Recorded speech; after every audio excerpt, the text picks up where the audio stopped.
por meio do chat. A Seccional São Paulo da Ordem dos Advogados do Brasil, por sua comissão do Acadêmico e da Acadêmica de Direito da OAB São Paulo, tem a honra de apresentar o webinar Escrita de Trabalhos Acadêmicos, evento promovido pela referida comissão, com apoio da Comissão de Cultura e Eventos da OAB São Paulo. Informamos que este evento compactua com os Objetivos de Desenvolvimento Sustentável, um pacto firmado entre a OAB e a ONU. Com a palavra, senhoras e senhores, a nossa ilustre doutora Renata Possi Magani, coordenadora de incentivo à escrita da Comissão do Acadêmico e da Acadêmica de Direito da OAB São Paulo. Obrigada, Davi. Boa tarde a todos e todas. Sejam todos muito bem-vindos à nossa comissão. Sejam bem-vindos a esse evento. Eu gostaria, primeiramente, de agradecer à professora Ana Luísa Braga, que muito gentilmente aceitou prontamente esse convite. Estava falando aqui antes de vocês entrarem que a professora Ana Luísa, ela é professora da São Judas e tem feito um trabalho muito incrível nas redes sociais, falando sobre a temática, auxiliando os acadêmicos sobre o processo de escrita, sobre filosofia. Então, oportunamente ao final, professora Ana Luísa, se a professora me permitir, eu gostaria também de divulgar onde os alunos poderão complementar as informações que serão dadas aqui na palestra hoje. Mas eu estou muito, muito honrada, muito feliz de tê-la aqui conosco e agradeço, em nome da nossa comissão, ter aceito, né, proferir aí essa palestra que vai ser muito útil, muito produtiva, e faço isso em nome da nossa presidente, a doutora Adriana Cecílio, que não pôde comparecer, mas é uma pessoa que tem feito um esforço hercúleo para trazer temas importantíssimos e afetos aí e a vida dos acadêmicos e acadêmicas de direito. Então, eu não tenho a menor dúvida que a tarde de hoje será enriquecedora. Estou muito feliz com a sua vinda. É um grande privilégio contar com a doutora, a professora aqui conosco. Então, assim, de saída, de pronto, antes de fazer os demais agradecimentos, eu gostaria muito de fazer de público essa manifestação de carinho e gratidão, não só da minha parte, né, mas também em nome de toda a nossa comissão, doutora Ana. Gostaria também de agradecer, primeiramente, ao Davi e à Isabela, que nos acompanham hoje. Eles são funcionários da Secretaria de Comissões. Os nossos eventos das comissões todas, né, da OAB São Paulo, não seriam tão organizadas e tão competentes se não tivéssemos o apoio de pessoas tão incríveis como eles. Então, Davi e Isabela, em nome de toda a nossa comissão, gostaria de agradecer a organização de mais esse evento. Gostaria também de agradecer as acadêmicas que aqui compõem a nossa mesa, a Jorlândia e a Leandra. Elas farão as apresentações delas, as autodescrições, mas eu gostaria, em nome também da nossa comissão, de agradecer a presença de vocês, a participação de vocês acadêmicos, porque essa comissão não é formada só por membros, advogados e advogadas. A nossa comissão também é formada por acadêmicos e acadêmicas, então, em nome da nossa comissão também, Jorlândia e Leandra, gostaria de agradecê-las muitíssimo pela participação, pela estreia, né, porque hoje vocês estão estreando nos nossos eventos, então sintam-se muito abraçadas, sejam muito bem-vindas e que seja o primeiro evento que faremos juntos, né, e aí, juntas, né, e aí aproveito também para dizer que você que está assistindo, que é acadêmico e acadêmica de direito, se você quer conhecer a nossa comissão, quer fazer parte também do nosso time, nas redes sociais a gente tem todas as informações para as inscrições, para que vocês possam também participarem conosco aqui dos eventos e da comissão internamente. Também gostaria de agradecer o apoio da Secretaria de Cultura e Eventos, na pessoa do seu presidente, doutor Alexandre Rolo. É um apoio também importantíssimo, e aproveito já para dizer antecipadamente que todos os nossos eventos, depois eles ficam no YouTube da Cultura e Eventos da OAB São Paulo, então não é imediatamente, né, a gente está tendo aqui uma transmissão simultânea para o Facebook, dado o enorme número de inscritos, mas saibam que depois, acredito que em uma semana, no máximo em 2 semanas, nós já teremos no YouTube, então lá procurem Cultura e Eventos, né, a página de Cultura e Eventos da OAB São Paulo, procurem a playlist da Comissão do Acadêmico de Direito. Você vai ter acesso aos eventos que já fizemos durante todo o ano passado, tem eventos muito bons, e também os próximos eventos que serão realizados aí durante esse ano. Muito obrigada pela participação de todos e todas. Fiquem à vontade para formularem as suas perguntas no chat. A gente tem um segundo chat aqui bem específico para receber as perguntas de vocês, então deem preferência para utilizá-lo, para que a gente possa organizar um pouquinho melhor, não se perder aqui no chat com as outras informações. Mas a gente vai ter depois a Jorlândia e a Leandra, as nossas acadêmicas, selecionando aí a pergunta de vocês e direcionando a nossa palestrante de hoje. Bom, antes de ouvirmos a palestra brilhante da doutora Ana, gostaria de passar a palavra para a Jorlândia, na verdade não, para a acadêmica que vai fazer a leitura do currículo da professora. Obrigada. Boa tarde a todos. Meu nome é Leandra Borges, eu sou estudante de Direito da Unip Sorocaba e participante da comissão do acadêmico e da acadêmica de Direito da UAB de São Paulo. Eu vou apresentar um pouquinho do currículo da professora Luísa Braga. Ela é mestre e doutoranda em filosofia pela USP e ela atualmente preside o IFES Gandra de Direito, Filosofia e Economia. E antes de passar a palavra de novo para a Renata, eu vou fazer uma autodescrição. Eu uso uma camiseta branca e tenho um cabelo preto. Renata, por favor, pode continuar.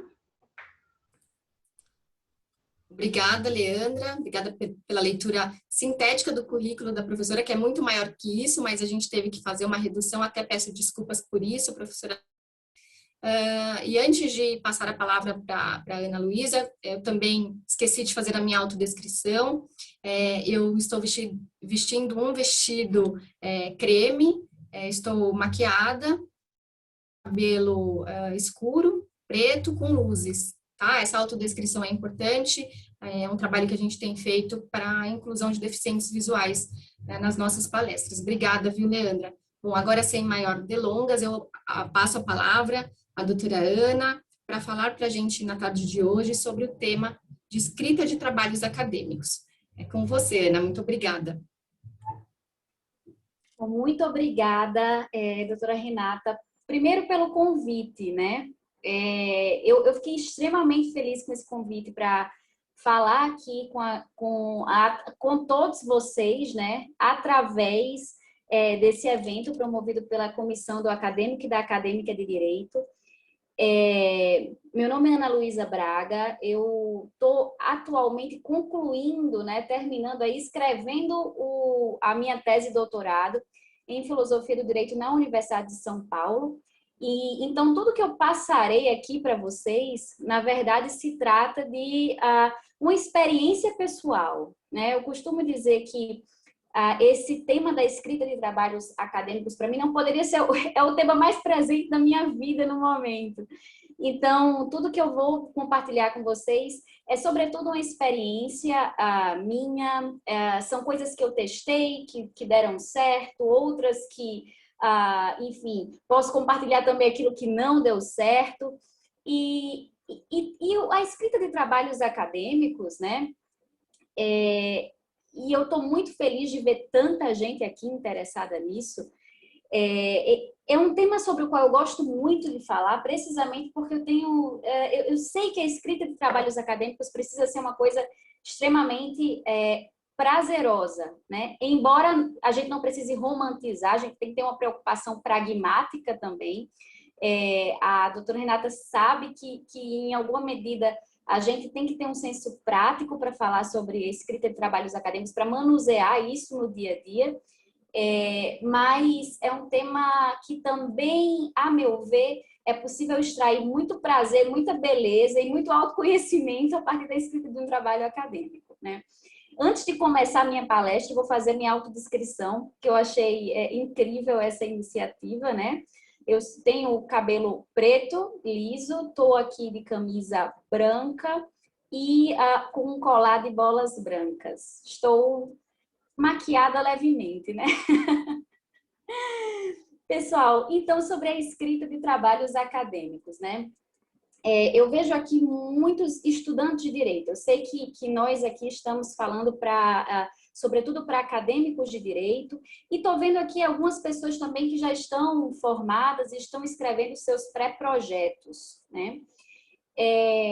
eu tenho feito, né, a doutora Renata falou, um trabalho nas redes sociais realmente para conversar a respeito sobre a vida acadêmica, sobre a vida de estudo. E é muito bonito ver o interesse crescente das pessoas na produção acadêmica, efetivamente, né? No estudo aprofundado a respeito de um dado tema.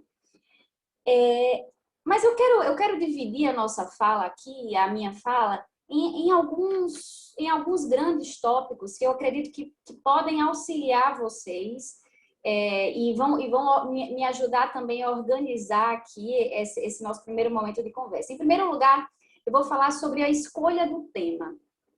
Muitas pessoas me procuram pedindo sugestões de temas, e aí eu vou falar sobre isso, né? Como é que eu escolho um tema para o meu trabalho acadêmico? Como é que eu restringo esse tema? É possível que alguém me sugira um tema? Falarei sobre isso nesse primeiro momento, sobre a escolha do tema. No segundo momento, eu vou falar sobre a montagem desse trabalho acadêmico. Como é que a gente faz o planejamento para escrever um trabalho?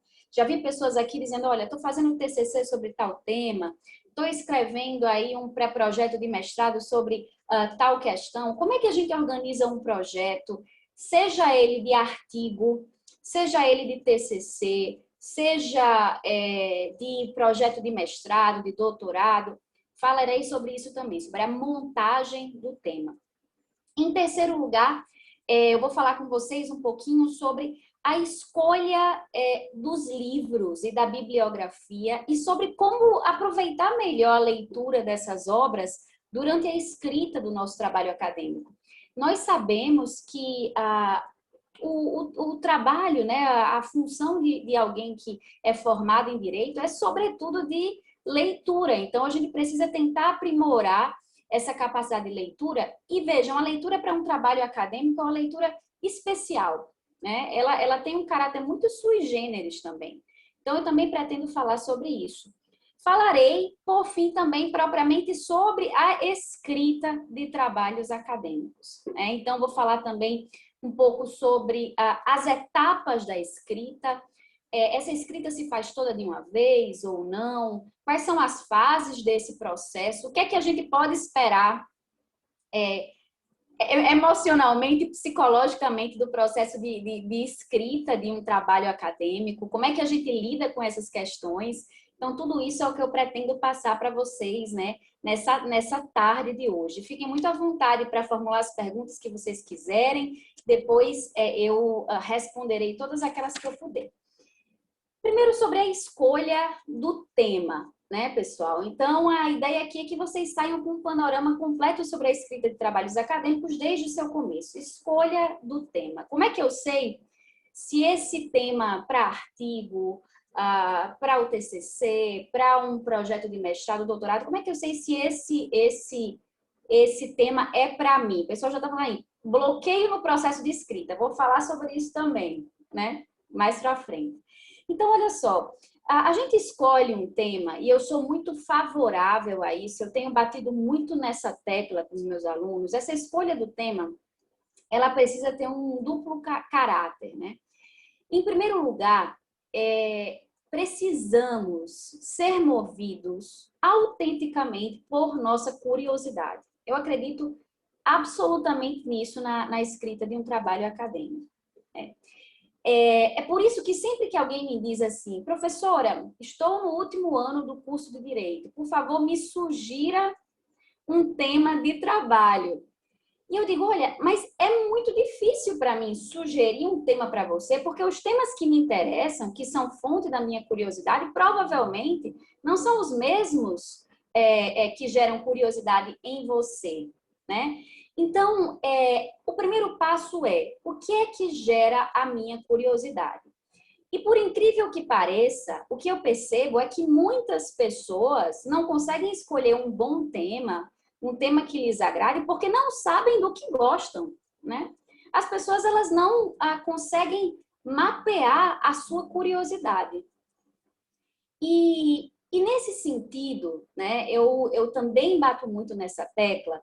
Eu acho que nós, enquanto pessoas que estudam direito que é uma área extremamente rica e interdisciplinar, porque se a gente pensar, a gente lida com diversos ramos do conhecimento ao mesmo tempo, nós precisamos ter uma leitura um pouco diversificada, né?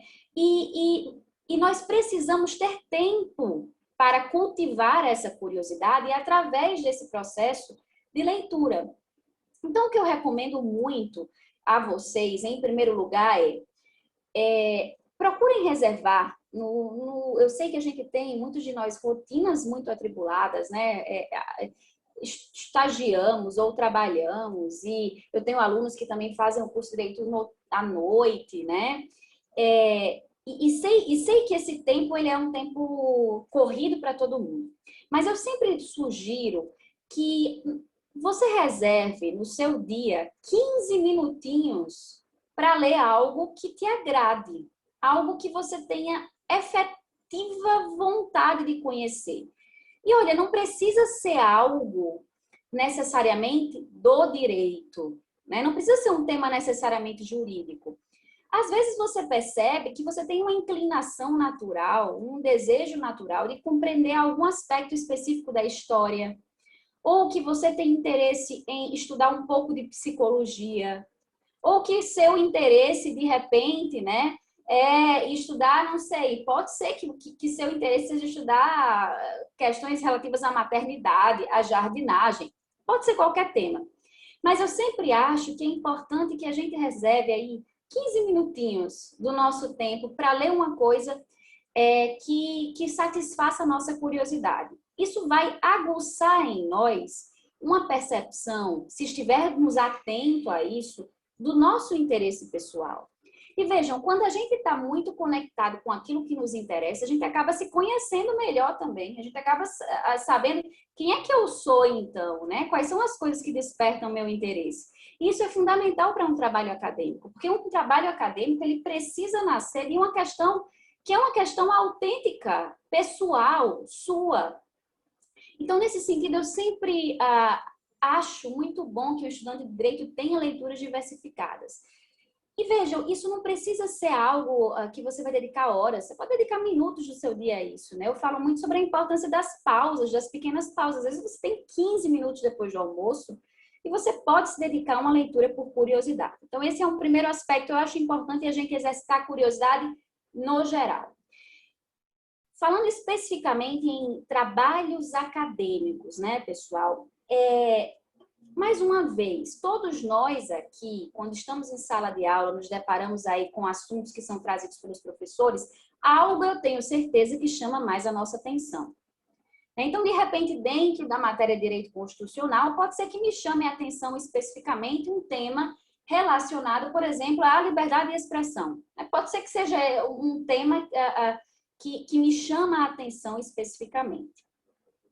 Se eu tenho vontade de desenvolver um trabalho acadêmico, seja qual for a sua finalidade. Às vezes as pessoas querem escrever trabalhos acadêmicos para enriquecer o currículo, porque isso é muito bom, publicar trabalhos acadêmicos. Às vezes você quer fazer o seu TCC. Eu sempre sugiro, eu faço essa pergunta para os meus alunos. Olha, quando eles me perguntam, né, professora, eu me sugiro um tema. Eu saio com uma pergunta, eu disse, espera aí, eu não vou te sugerir um tema, eu vou te ensinar a descobrir o tema que você quer escrever. Então, em primeiro lugar, daquilo que o professor passou em sala de aula para você, o que te chamou mais a atenção? Qual foi aquele assunto que você escutou quando você estava lendo um livro, quando você estava em sala de aula? O que te escutou que chamou a sua atenção, né? Ligou aquela luzinha vermelha da curiosidade em você. Investiga esse tema, né? Então, o que eu sugiro? Eu acho muito positivo que se faça. Tenha sempre um caderninho, um local em que você anota os temas que te chamaram a atenção e que despertaram a sua curiosidade. Tem um autor que eu gosto muito, que é o Jordan Peterson, ele fala uma coisa, ele diz, olha, muito provavelmente aquilo que desperta a sua curiosidade é algo que você precisa conhecer como uma forma de aprimoramento pessoal. Às vezes você precisa realmente conhecer aquele tema, porque isso é importante até para a definição da sua identidade, para a sua contribuição para o mundo. Porque, olha, é muito difícil pensar que você vai conseguir fazer uma contribuição efetiva se você não se interessa por um tema, né? Então, isso é importante. Anota no caderno, não desperdice as oportunidades que você tem de repente, ter acesso a temas que chamam a sua atenção. Então, esse é um primeiro aspecto que eu acho muito importante. Anote, esteja atento, diversifique sua leitura, tenha uma rotina de leitura de literatura, por exemplo. Você precisa se interessar pelas questões humanas, né? E isso se faz com a leitura diversa, para além da simples leitura jurídica. Então, eu acho que isso é algo muito importante. O que me chama a atenção? Muito bem. Uma vez que você entendeu que, por exemplo, o tema da liberdade de expressão te chamou a atenção, ou você se interessou, por exemplo, por direito ambiental, ou você se interessou por um tema de filosofia do direito. A Michelle está falando, criei um clube do livro, maravilhoso, né? Estimula essa criatividade. Então, na medida em que você percebe que você tem aptidão para uma área do conhecimento, você vai explorar aquilo a nível de pesquisa aprofundada, que é o que a gente chama de trabalho acadêmico. Trabalho acadêmico nada mais é do que uma imersão em um tema que você delimitou pelo seu interesse. Agora, uma coisa que eu bato muito na tecla é que o trabalho acadêmico, ele precisa ter um objeto pontual, né? Bem delimitado, restrito. Porque vejam só, pessoal, se eu faço um trabalho acadêmico simplesmente dizendo, olha, eu vou fazer aqui um trabalho acadêmico sobre liberdade de expressão.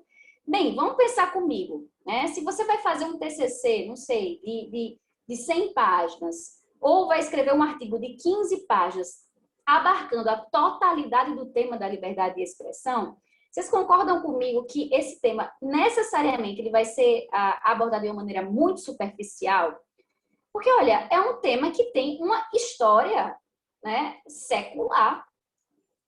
Então, como é que você consegue dar contribuição efetiva a respeito de um tema? Você consegue dar uma contribuição efetiva quando você identifica o tema que te chama a atenção e você restringe o seu objeto. Você é capaz de fazer uma delimitação teórica que faça com que a sua contribuição, ainda que de poucas páginas, né? Um trabalho, uma tese de doutorado hoje tem em média 250 páginas, 230 páginas. Não é muita coisa para abordar um tema tão extenso assim. Então, a sua contribuição vai ser mais efetiva se você fizer um recorte teórico que te permita fazer uma abordagem o quê? Vertical em torno desse tema. Então, eu sempre bato nessa questão. Você vai identificar aquilo que é do seu interesse e dentro da grande área do seu interesse, você poderá fazer um recorte teórico que faça com que a sua abordagem ela seja o mais vertical e o mais aprofundada possível a respeito daquele tema. Então, vou dar mais um exemplo em torno da liberdade de expressão. Se você identificou que esse é um tema do seu interesse, por exemplo, na área de direito constitucional, de teoria dos direitos humanos, que tal, né, você pensar, por exemplo, uma abordagem do direito comparado da Corte Constitucional Americana e do Supremo Tribunal Federal em relação à liberdade de expressão. Vocês percebem como eu consegui delimitar melhor esse tema? Vocês estão vendo como eu consegui dar um recorte capaz de fazer com que esse tema ele se torne algo relevante no meu trabalho? Porque se eu fosse falar só sobre liberdade de expressão como um todo, necessariamente seria um trabalho superficial, porque eu não tenho como abarcar esse tema como um todo. Mas se eu faço, por exemplo, um estudo comparado a partir de duas cortes constitucionais, opa, aí eu já delimitei. Eu ainda sugiro mais, né? Eu ainda sugeria eu sempre falo para os meus orientandos de TCC, olha, dá para delimitar mais? Se você puder, delimite. Quando a gente está fazendo um trabalho, a gente tem muitos acadêmicos em direito, quando a gente está fazendo um trabalho para TCC, estamos fazendo um trabalho para um artigo, quanto mais delimitado o seu tema, quanto melhor você restringir o seu objeto, mais profundidade você vai dar. Então, eu sempre pergunto, olha, será que não é possível ainda você delimitar mais as decisões do Supremo Tribunal Federal e da Corte Constitucional Norte-Americana a respeito, por exemplo, do tema do discurso de ódio, né, que é um tema, hate speech, que é um tema da liberdade de expressão? Como é que é o tratamento constitucional a respeito desses temas? Olha como eu delimito.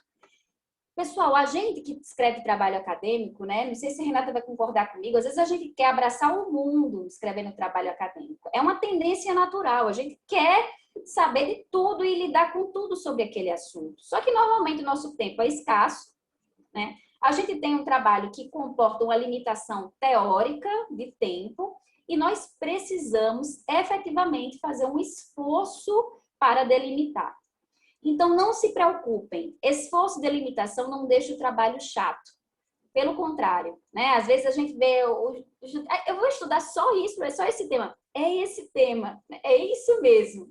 Porque isso vai fazer com que a sua contribuição ela seja relevante, profunda, e não uma coxa de retalhos temáticas em que você passa pelos autores sem qualquer profundidade teórica, né? Citando um e outro porque você precisa preencher aquelas páginas. Não, então eu sempre acho que é bom delimitar o tema, delimitar de repente o seu referencial teórico, o autor que você vai abordar.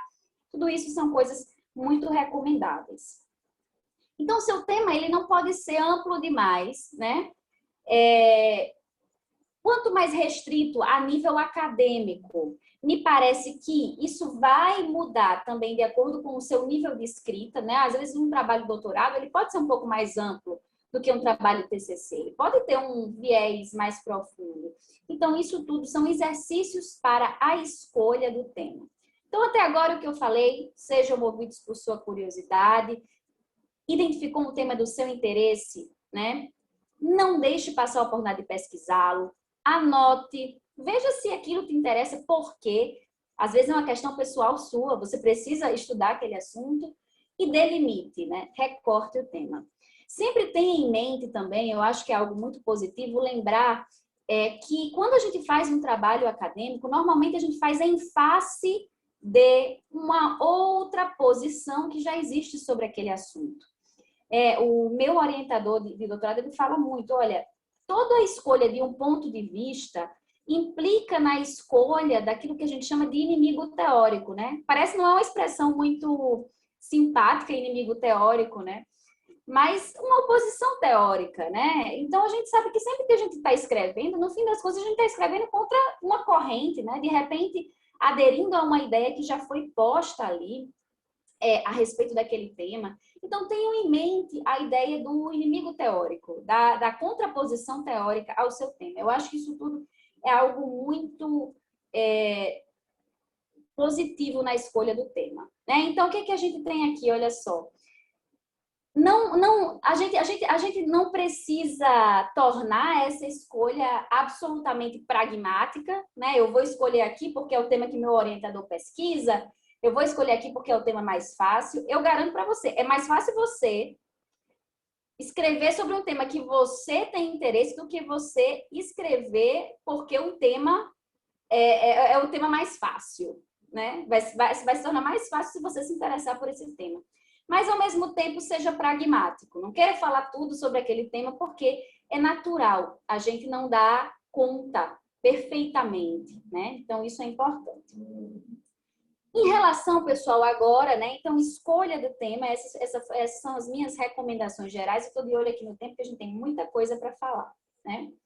Sobre a montagem do trabalho, escrita desse trabalho e preparação desse trabalho acadêmico. Uma vez que agora você já sabe como escolher o tema, tenha o seu caderninho, né? Tem gente dizendo aí que já tem a lista de temas, ótimo. Eu também, eu não desperdiço nenhuma ideia e nenhuma curiosidade que eu tenho. Eu anoto, não sei nem quando é que eu vou usar aquilo, mas um dia eu volto, né? Um dia eu vou pesquisar aqueles temas ali.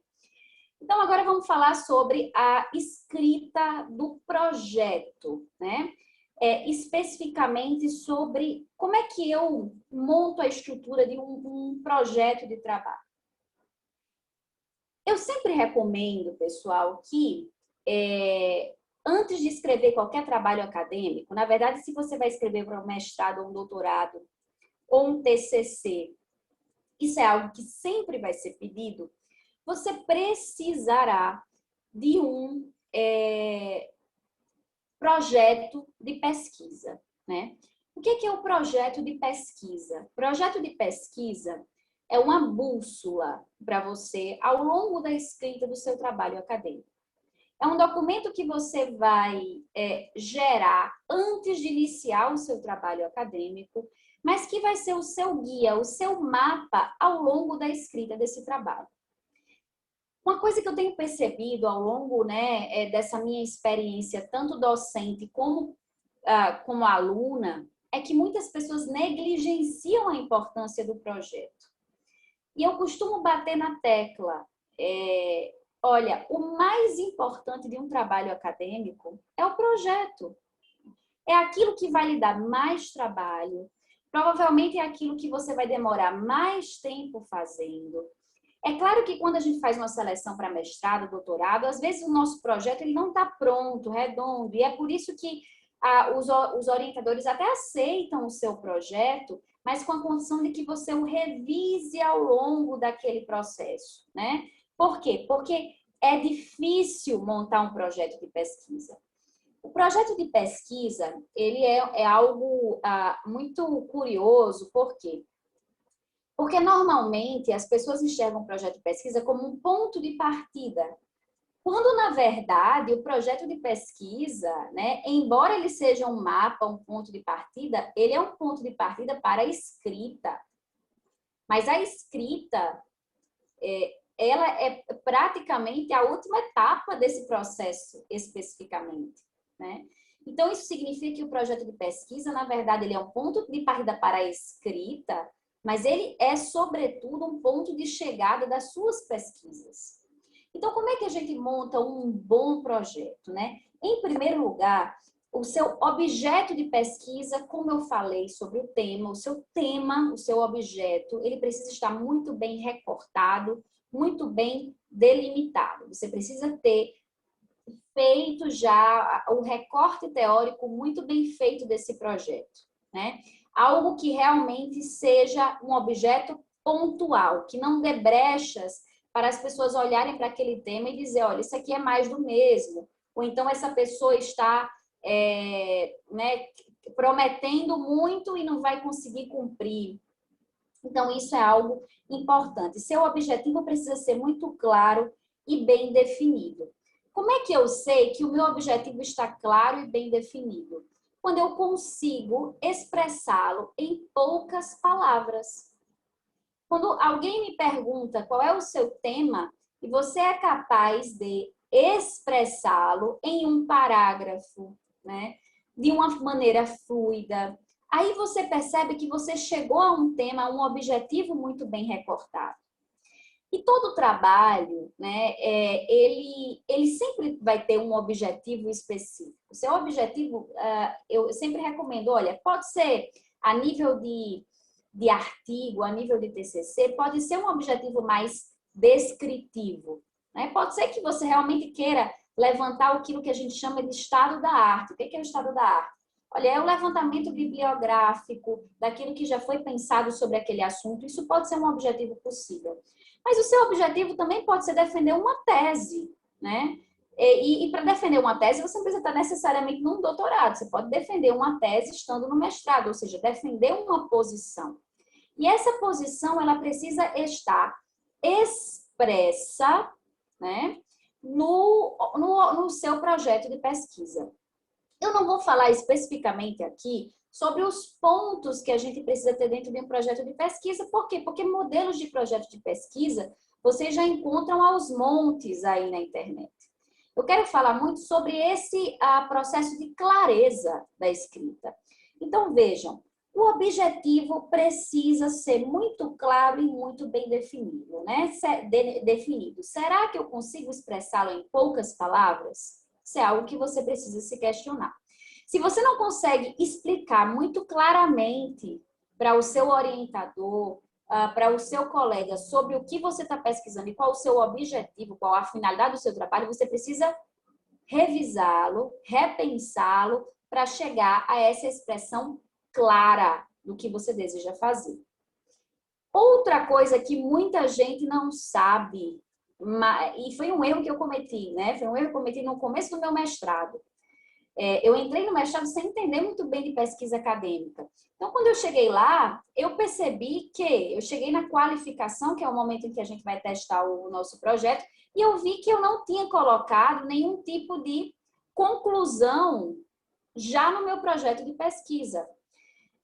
Ou seja, né, eu não tinha feito um levantamento de onde eu queria chegar com aquele projeto. Eu não tinha feito um levantamento de qual era a minha suposição, no fim das contas, a respeito daquele tema. E isso precisa estar no projeto. Então, a conclusão, ela já precisa estar. O que é essa conclusão, no fim das contas, pessoal? É um palpite sobre o resultado do seu estudo. Então, eu vou tomar mais uma vez o exemplo que eu estava conversando aqui com vocês, né? Sobre um comparativo, por exemplo, do tratamento da Suprema Corte Norte-Americana sobre liberdade de expressão e o tratamento dado pelo Supremo Tribunal Federal, né? Qual é que pode ser um palpite possível sobre esse tema? Olha, eu posso palpitar no seguinte sentido: a Corte Constitucional norte-americana, ela tem uma perspectiva mais de defesa, mais garantista da liberdade de expressão do que o STF. Ou o Supremo Tribunal Federal tem utilizado o método da ponderação para tratar a liberdade de expressão. Vejam, eu já estou aqui fazendo uma espécie de palpite sobre o resultado do meu trabalho. E aí você pode me perguntar, professora, mas isso não é para ser feito ao longo da escrita? Eu vou dizer, olha, pois é, por isso que é difícil fazer o projeto, porque o projeto é como se você fizesse o dever de casa sem ter visto a matéria. Não sei se vocês já passaram por isso. Às vezes o professor diz assim, pessoal, faça aqui uma pesquisa prévia sobre esse tema, porque amanhã, em sala de aula, nós vamos conversar sobre ele. O projeto de pesquisa é mais ou menos isso. Você vai fazer uma pesquisa já prévia, mas vejam, essa pesquisa, ela não vai ser uma pesquisa extremamente densa e aprofundada, como você vai fazer ao longo desses meses ou desses anos de escrita desse trabalho acadêmico, mas ela também não pode ser uma pesquisa muito apressada, porque você precisa ter objetivos claros e um palpite sobre a sua posição a respeito daquele assunto já no projeto. E como é que você vai ter um palpite se você já não tiver levantado os aspectos centrais e mais importantes daquele tema, né? Então, isso é algo muito importante, pessoal. O projeto de pesquisa, ele tem, sim, esse caráter, né, de levantamento das informações principais. Eu me lembro muito disso. Isso também meu orientador falou para mim, olha, Ana, projeto de pesquisa é fazer o dever de casa antes de ter visto a matéria, né? É pesquisar aquele tema antes de ter lido tudo. O que é desafiador. Ninguém está dizendo que isso aqui é algo fácil. E é normal que não seja, e é por isso que as pessoas têm muita dificuldade com o projeto. Mas eu garanto a vocês, se vocês seguirem essas dicas, se vocês tiverem um tema bem recortado, um objetivo claro e já tiverem um palpite sobre aquilo, você já tem um projeto de pesquisa praticamente completo no âmbito do direito, né? Isso não acontece em outras áreas do conhecimento, que às vezes a gente vai precisar de pesquisa empírica. No direito, isso não é tão presente, essa questão da pesquisa empírica. No entanto, a gente já pode apresentar um bom projeto a partir de um levantamento simplesmente teórico no direito. Isso é muito positivo. Vejam, como eu falei, esse processo demora, ele exige esforço. Às vezes as pessoas não têm paciência porque querem passar direto para a escrita, né? Eu sei, eu fui assim no meu mestrado, né? Para vocês terem uma ideia, quando eu cheguei na minha qualificação, eu estava já com 60 páginas escritas, né? E cheguei e vi que o meu projeto estava ruim. Por quê? Porque eu nunca tinha parado para pensar sobre aquele projeto demoradamente. O que aconteceu com aquelas 60 páginas escritas? Pessoal, não aproveitei nada, né? E isso foi muito educativo para mim, porque eu aprendi a fazer um projeto a partir do fracasso de um projeto anterior, porque eu não tive paciência naquele momento para escrever um bom projeto que seria minha bússola. E é por isso que eu recomendo a vocês, né, façam essa reflexão prévia, né? Reflitam sobre isso. E é claro que essa reflexão ela vai variar de tamanho, a depender de demanda, a depender do que for necessário, do que você vai fazer. Então, olha, se você vai escrever um artigo, é claro que você não vai precisar de um projeto com esse grau de profundidade. Se você vai escrever um TCC, provavelmente ele vai ser um pouco mais, vai ser um projeto um pouco mais robusto do que o de um artigo. Mas ainda assim, não é o trabalho que você vai precisar para fazer um projeto de mestrado e doutorado, que aí sim eu digo, tenha paciência, porque o projeto vai ser seu mapa. Então, eu acho que isso é algo muito importante para a gente ter em mente. E se a gente não tem um bom mapa, a gente fica perdido no processo de escrita. E o que é que vai acontecer? Vai acontecer que vai chegar um determinado momento que você vai ver que as pontas estão soltas e que você vai precisar rever o seu planejamento. Então, isso é algo importante para nós aqui, né? Não tenham preguiça, né? De repensar o projeto, de delimitar os seus objetivos, de recortar o tema. Tudo isso é um trabalho que vale a pena. E eu digo que vale a pena por quê? Porque a minha experiência no doutorado, como eu tive aquela péssima experiência do mestrado, ela já está sendo bem mais tranquila. É um processo de escrita muito mais fluido. Por quê? Porque eu entendi que se eu não tiver um bom projeto, meu processo de escrita vai ser muito mais dificultoso, vai ser um processo de idas e vindas, de apagar muita coisa. Então, quando a gente tem um bom projeto, um mapa que nos guia, isso fica muito mais fácil. Então, sobre a montagem do projeto, né, eu acho que esses são os pontos fundamentais para nós. Sobre a escolha bibliográfica, né, pessoal, do nosso trabalho. Como é que a gente escolhe quais livros nós vamos usar? O que é que a gente vai ler? Como é que a gente organiza essas leituras ao longo do trabalho? A gente sabe que isso é um ponto muito importante para nós, a nossa pesquisa teórica, basicamente, né? A não ser que façamos pesquisa empírica, que são poucos de nós que faremos isso, a pesquisa no ramo do direito é eminentemente de leitura teórica. Então, como é que a gente escolhe os livros, a bibliografia para o nosso trabalho? Olha só. Aqui também eu vou precisar de um certo trabalho prévio, de um certo planejamento, né? Porque certamente vocês, se estão aqui, é porque têm interesse na escrita de trabalhos acadêmicos, já devem ter passado pela seguinte situação. Ler um livro todo, ou ler um artigo todo e perceber que aquele livro, que aquele artigo não vai ser útil para o seu trabalho acadêmico. Bom, eu tenho boas notícias para vocês, né? É possível evitar esse tipo de problema. E como é que a gente evita o problema de ler um texto acadêmico que muitas vezes é denso, que nos vai demandar tempo e ver que depois nós não vamos utilizar?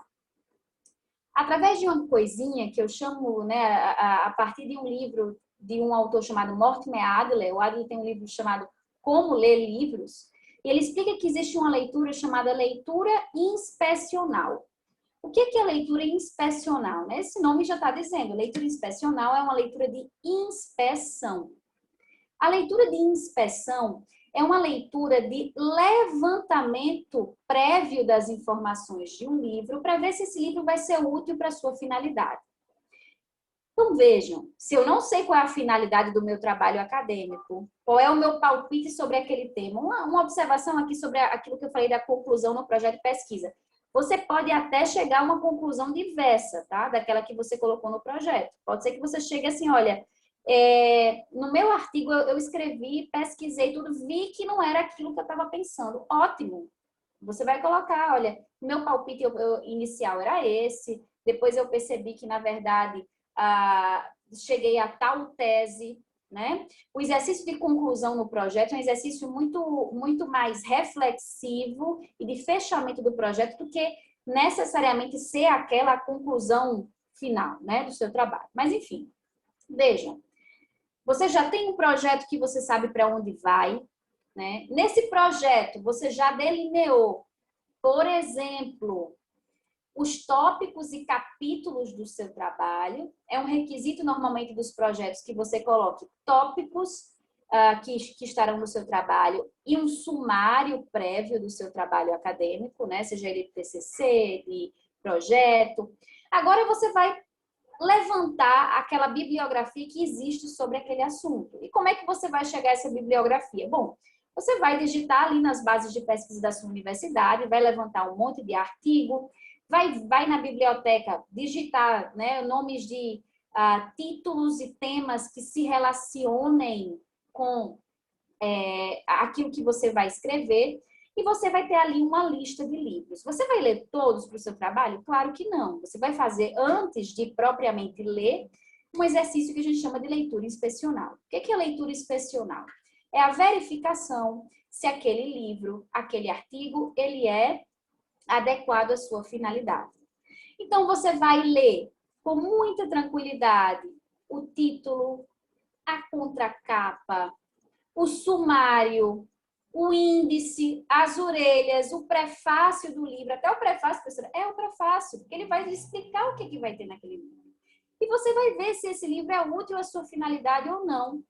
O índice, pessoal, que é aquela partezinha final do livro, né, com todas as citações do autor, de quais foram os autores que ele citou, quais temas ele repetiu mais, ali é fundamental para você saber se aquele livro ele vai tratar efetivamente do assunto que você procura. E olha que interessante, às vezes você tem contato com o livro e você percebe assim, olha, esse livro, provavelmente eu só vou utilizá-lo lá no meu último capítulo ou no meu último tópico do artigo. O que é que eu sempre recomendo que se faça? Que você abra um documento no Word com o seu sumário, com os seus tópicos que você planejou para o seu trabalho acadêmico, né, para o seu artigo, para o seu TCC ou para a sua tese, e que você anote ali, já dividido por capítulos, os livros com os quais você teve contato mais adequados àquele capítulo ou àquela fase de escrita. Então, às vezes, você está ali com uma pilha de livros e você percebe que daqueles livros ali, 3 você vai usar no último capítulo da sua tese, no último capítulo do seu TCC. Tudo bem, você vai pegar lá o seu arquivo de Word e vai anotar livro tal, livro tal, livro tal, terceiro capítulo.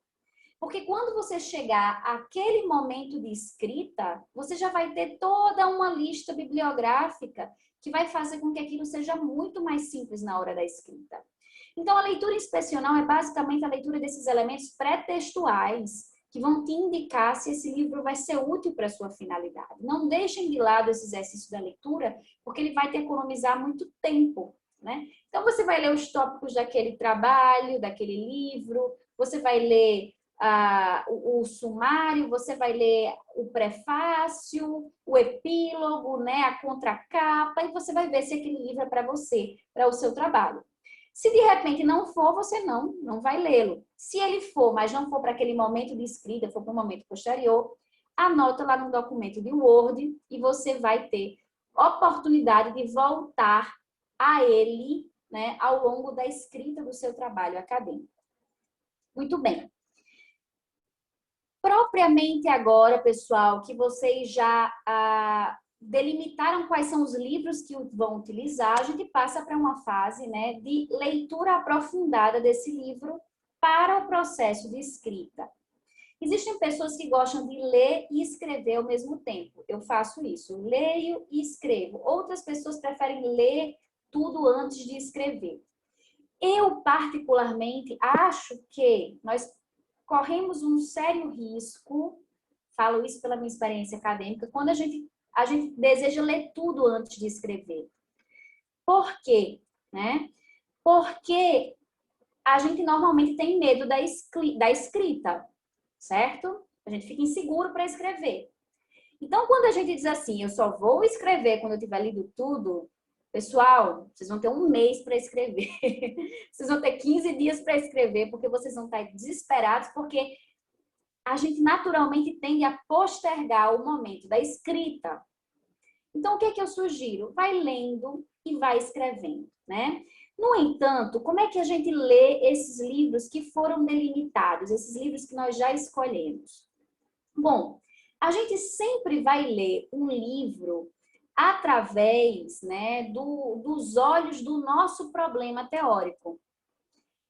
Então, olha só, a nossa leitura aqui para a escrita de trabalhos acadêmicos é uma leitura que ela não é igual à leitura de qualquer outra obra que nós fazemos por um motivo de lazer ou por um motivo de curiosidade. Nós precisamos ler com o nosso problema teórico em mente, com o nosso objetivo em mente.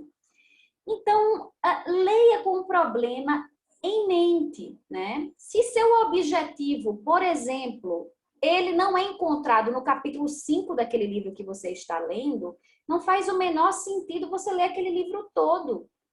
Você pode ler estritamente aquele capítulo que é adequado aos seus objetivos. A leitura de livros e artigos para trabalhos acadêmicos é uma leitura, em alguma medida, utilitária, pragmática. A gente está lendo para extrair dali uma informação útil ao nosso trabalho, não é uma leitura qualquer. Então, nesse sentido, leia com o problema em mente. Veja se esse livro é útil para você e leia aquelas partes, aqueles tópicos do livro necessários à escrita do seu trabalho. Às vezes, vejam, a gente até lê, né, um livro e diz assim, né? Poxa, fiz a minha leitura inspecional, percebi que aquele livro é para mim, percebi que esse livro tem a ver com o meu trabalho, mas eu estou tentando encontrar ali uma posição, né? O problema e eu não encontrei. O que eu vejo muito estudante fazer? Forçar a barra para extrair de um livro, de um autor, algo que ele não pode te dar. Às vezes o autor ele não pensou sobre aquele problema. O autor não respondeu aquele problema que é a sua proposta teórica central. E as pessoas se sentem muito na obrigação de ter que citar alguém simplesmente porque leram. Mas às vezes essa pessoa não contribui com o seu trabalho. Não existe razão, né, para fazer isso. Então, você vai aproveitar aquele livro, aquela informação que efetivamente se ligue ao aspecto central do seu trabalho. Você não precisa necessariamente utilizar um livro só porque você leu, só porque ele entrou na sua lista bibliográfica. Você não precisa citá-lo. É muito comum nós vermos, né, por parte de estudantes de pós-graduação, de graduação, aquela ansiedade por citar autores, por ampliar as referências bibliográficas. Eu costumo dizer, é muito melhor um trabalho em que as poucas referências bibliográficas foram bem exploradas, com lógica, com conexão teórica, do que um trabalho cheio de referências bibliográficas desconexas, que partem, por exemplo, de tradições de pensamento divergentes, tradições filosóficas divergentes. E é muito comum a gente ver, olha, eu peguei uma citaçãozinha ali daquele autor, né? Porque aquela citação é útil ao meu trabalho. Mas aí você vai ler o contexto de escrita daquele autor, é um contexto que, no geral, ele não estava falando sobre aquele seu problema teórico, ele não estava interessado com aquela questão. Adianta eu inserir aquela citação ali simplesmente porque eu desejo enriquecer meu trabalho com uma referência a mais? Não. Sua referência ela precisa ser adequada. Então, vejam, é sempre importante fazer esse exercício de leitura com o seu problema em mente, sendo muito fiel ao seu problema, né? Não querendo também extrair do autor, do livro, coisas que ele não vai dar para a sua pesquisa. Às vezes o trabalho é de interpretação mesmo, tudo bem, você faz isso, mas às vezes realmente existe essa pressão por querer inserir algo que o autor não quis te dar. E aí, olha só, eu sempre acho que é muito bom existem alguns mecanismos específicos para escolhermos a sequência de leituras do nosso trabalho, né? E um mecanismo que eu gosto muito é o seguinte, inclusive recomendado, né, pelo Humberto Eco. Ele tem um livrinho Como Escrever uma Tese em Ciências Humanas. E ele utiliza um método, ele sugere um método de sequência de leituras que eu particularmente gosto muito. No fim das contas, depois eu li aquele livro e vi que eu utilizava meio inconscientemente, intuitivamente esse método. E qual é o método de ordem, de sequência de leituras, uma vez que você já escolheu os livros, que você já tem seu problema em mente? Eu gosto muito, primeiro, de ler comentadores gerais sobre aquele tema, né? Então, vou dar um exemplo aqui, olha. Se você deseja, por exemplo, escolher um trabalho acadêmico sobre a obra do Platão, né? Ou vamos dizer o seguinte, eu quero escrever um trabalho acadêmico sobre a ciência política, a ética das virtudes de Aristóteles. O que eu recomendo a você? Antes de ler Aristóteles, o que é que você pode fazer? Você pode, eventualmente, ler um comentador geral de Aristóteles.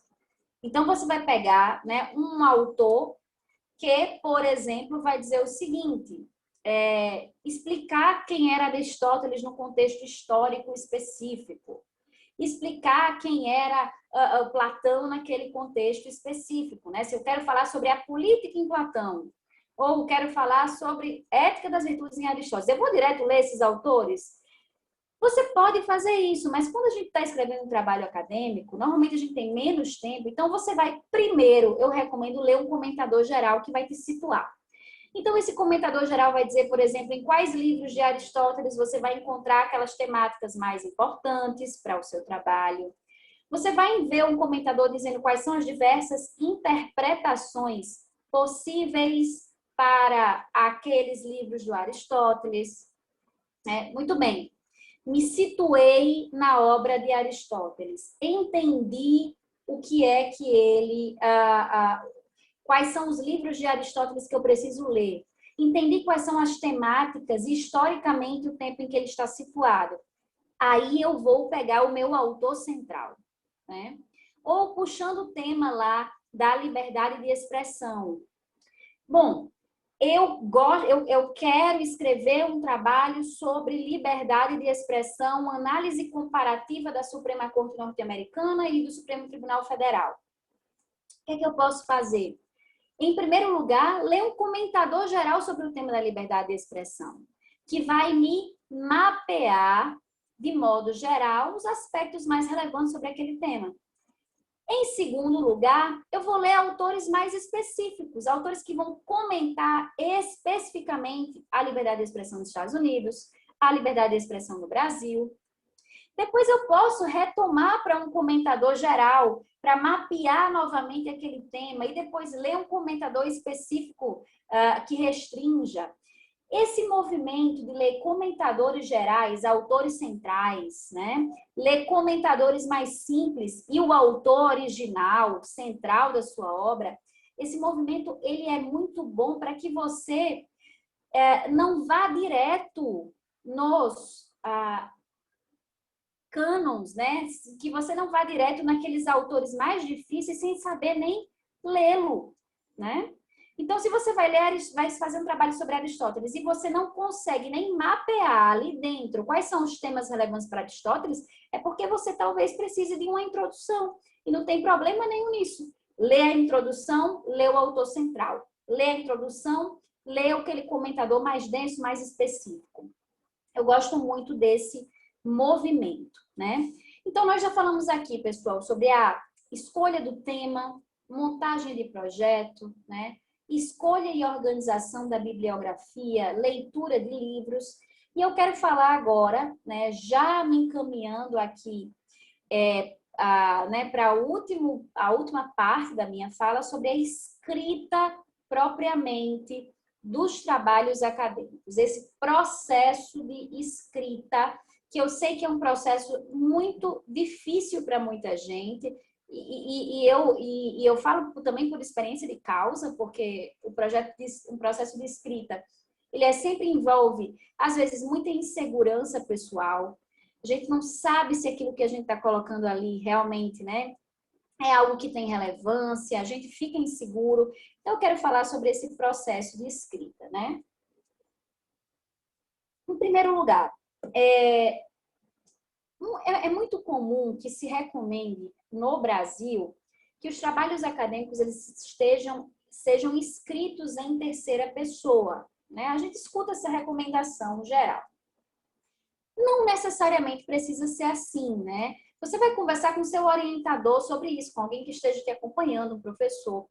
Particularmente, eu gosto muito do estilo de escrita que eu percebo na academia, né, de viés anglo-saxão, de escrita em primeira pessoa, às vezes, em que aquele que está escrevendo se coloca, né, e se mostra, mesmo que seja um trabalho teórico.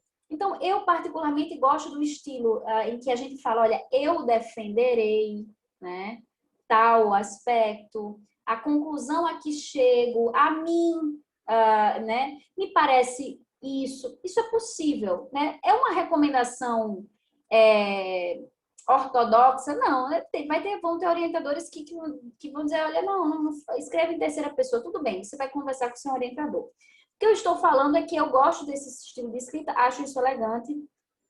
Gosto quando o escritor ele se coloca ali, até mesmo porque a gente está escrevendo para pessoas, né? E as pessoas precisam nos conhecer, e elas nos conhecem através do nosso trabalho acadêmico. Então, eu gosto dessa escrita em primeira pessoa, não vejo nenhum problema nisso, a quem quiser escrever em primeira pessoa. Como é que a gente escreve, né? Quais são as duas grandes fases de um processo de escrita? Como eu falei para vocês, existem duas possibilidades. Você pode querer ler tudo que está disponível e escrever depois, né? Eu não recomendo, existem pessoas que conseguem fazer isso, no entanto, eu acho isso muito arriscado, porque a nossa tendência natural é postergar o momento da escrita, né? Então, eu acho que o nosso esforço precisa ser realmente de escrita diária, ao mesmo tempo em que a gente lê, né? Então, a gente vai lendo, vai percebendo algo ali que chamou a nossa atenção, vou escrevendo aquilo ali no meu arquivo de Word e vou fazendo esse trabalho paralelamente. É possível escrever na sequência do trabalho ou é possível escrever capítulos, né? Em sequências diversas, não tem nenhum problema nisso, porque às vezes a gente está lendo um livro e a gente percebe que, poxa, essa informação para mim, ela não vai ser útil neste primeiro tópico, mas vai ser útil no terceiro tópico do meu trabalho. E aí eu posso fazer isso perfeitamente, eu posso ir direto para o meu terceiro tópico e escrever aquilo ali uma ideia que eu tive em virtude da leitura de um livro. Agora, vejam a importância de eu ter um projeto prévio. Vejam a importância de eu ter esses tópicos pré-ordenados, esses capítulos pré-estabelecidos, né? Isso é fundamental para que eu possa adiantar minha escrita, eventualmente, em um momento posterior. Então, a nossa primeira fase é a fase de escrita. E eu costumo dizer para todo mundo, olha, não tenha vergonha de escrever nessa fase, né? Às vezes, a gente escreve muito timidamente, como se tivesse alguém atrás da gente lendo o que a gente está escrevendo naquele momento. Isso não acontece. Aquele momento de escrita inicial, de se dedicar àquele trabalho acadêmico, é um momento pessoal, muito personalíssimo, né? Então, escreva, né? Se você veio a ideia na sua cabeça, a partir da leitura de um livro, coloque essa ideia no papel. Eu sei que às vezes a gente fica medroso de colocar a coisa no papel. Eu falo por mim, às vezes eu tô com aquela ideia e eu não transfiro para o papel aquilo. Por quê? Porque eu não sei. Por que eu não transfiro? Porque às vezes eu acho que tem alguém lendo, não tem ninguém lendo, só sou eu e o meu documento de Word ali. Escreva. E por que eu estou dizendo isso? Porque a primeira fase de escrita é uma fase em que o texto ele ainda não vai vir gramaticalmente perfeito, ele ainda vai vir com palavras repetidas, ele vai vir com problemas de concordância, ele vai vir ainda com um vocabulário mais pobre. Tudo bem, esse é o seu primeiro momento de escrita. A escrita não se faz só nesse momento, vou falar aqui, existe um momento posterior, né? Então, coloque no papel, você vai escrever, né? Aquilo que você está refletindo e pensando sobre esse tema, a partir da leitura do seu livro, de uma maneira rápida rápida, né? Sem ter muito medo das palavras, sem ter muito medo do computador, porque aquele é o seu primeiro momento. As ideias, então, elas precisam ir para o papel, pessoal. Um trabalho acadêmico feito, né, é melhor do que um trabalho acadêmico perfeito que nunca é entregue, né? Então, a gente precisa realmente colocar aquilo no papel sem grandes filtros em um primeiro momento. Vejam, esse é o primeiro momento de escrita.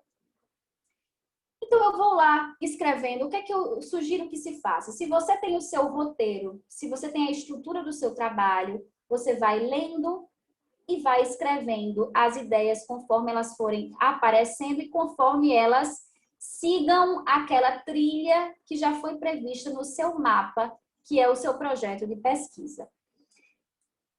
Depois que você tem um primeiro texto, um primeiro esboço do seu texto, que mais uma vez vai ser perfeito, não há necessidade, porque você não vai entregar aquilo ainda, é o seu primeiro momento, né? Escrevi aquele meu texto original, sempre com a preocupação extrema, né? Para quem está lendo e escrevendo, colocar as referências corretamente, inserir as citações como elas devem ser inseridas, para que vocês, às vezes, acontece, a gente está lendo rápido e a gente passa para o papel ali nas palavras do autor, não posso fazer isso, né? Se eu for fazer uma citação direta, preciso sempre colocar aquelas referências ali, as referências precisam ser colocadas imediatamente no momento em que você está escrevendo. Isso aqui é fundamental. Não deixem para inserir referências no trabalho depois que o trabalho termina, porque vocês não recuperam mais essas referências, né? Então, é muito comum, olha, não, deixa, eu estou aqui tão inspirado na escrita, né? Que eu vou deixar para escrever essas referências depois, porque é chato fazer referência bibliográfica. O que acontece? Depois você não encontra essas referências, ou você vai tirar aquela referência do seu trabalho, porque você não encontrou o livro, não encontrou a página, ou você vai correr o risco de incorrer em um plágio, mesmo sem querer, porque você não colocou as referências na hora que deveria. Então, vai escrevendo e colocando a referência sem preguiça. Garanto que compensa. É um negócio que ninguém gosta de fazer, mas vale a pena no momento da escrita. Depois, isso vai ser muito bom para vocês, porque vocês vão ter o trabalho só de revisão e edição, e não mais de estar procurando as referências em todos aqueles livros e artigos. Pois bem, escrevi sempre com a preocupação de estar inserindo as minhas referências. Farei o que eu chamo de trabalho de edição. O que é o trabalho de edição de um texto? Pessoal, o trabalho de edição do texto escrito é um trabalho em que eu vou buscar algumas coisas. Melhorar a clareza do meu texto. Não vou usar naquele texto palavras que eu não conheço, né? Isso fica feio. Ora, se você precisou procurar, pesquisar uma palavra no dicionário, porque ela não faz parte do seu vocabulário, eu não acho que é bom você necessariamente usar palavras que não são palavras que você utiliza, né? Então, por favor, sempre nunca sacrifiquem a clareza pela sofisticação. Eu quero deixar isso aqui muito sofisticado, com palavras muito difíceis, e aí eu sacrifico a clareza. Não.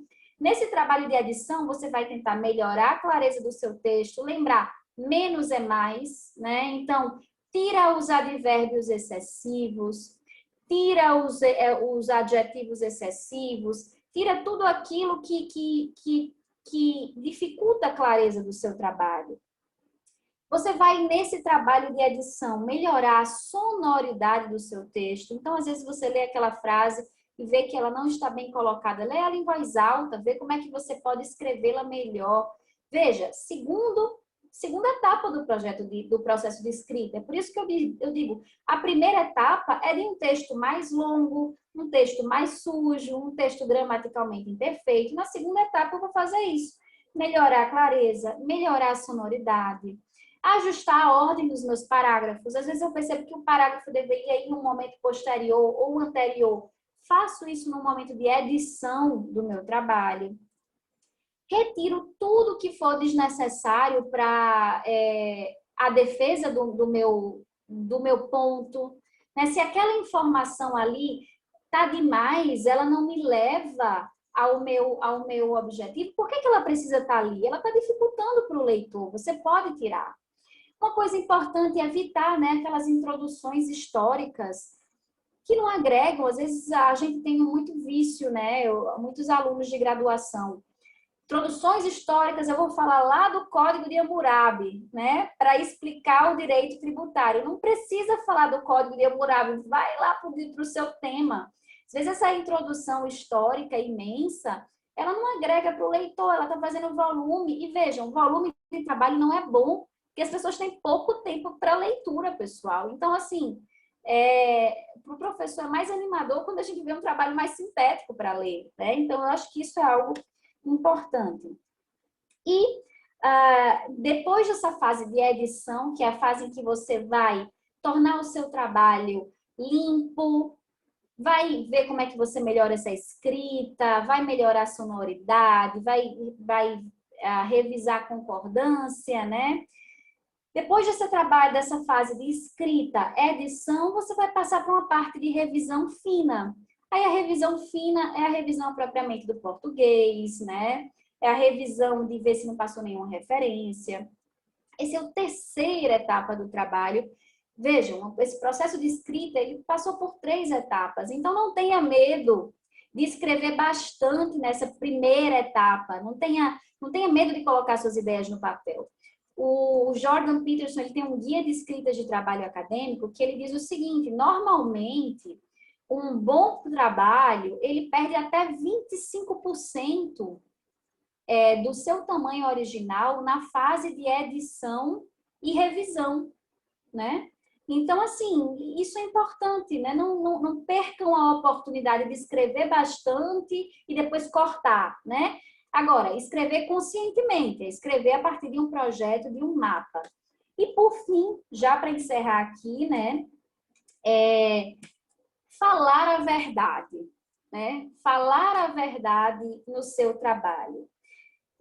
Não escreva coisas que você não entendeu e diga aquilo que você pensa com clareza, né? Eu acho que uma das coisas que mais enriquecem um trabalho acadêmico é quando a gente sente a honestidade daquele trabalho acadêmico. Quando a gente lê e a gente vê que aquele trabalho acadêmico é fruto de uma personalidade madura, de alguém que está falando a verdade, que está sendo honesto com aquilo que está pesquisando, que não colocou ali coisas que a pessoa não entendeu, que não pesquisou. Então, mais vale um trabalho acadêmico honesto, comprometido com a verdade, do que um trabalho acadêmico em que você escreve simplesmente reproduzindo coisas para encher ali aquelas páginas, e isso torna o trabalho vazio de personalidade, né? E no fim das contas não é isso que a gente quer. A gente quer que o nosso trabalho ele seja um reflexo de quem nós somos também. Então, diga o que você pensa, né? De uma maneira elegante, mais clara.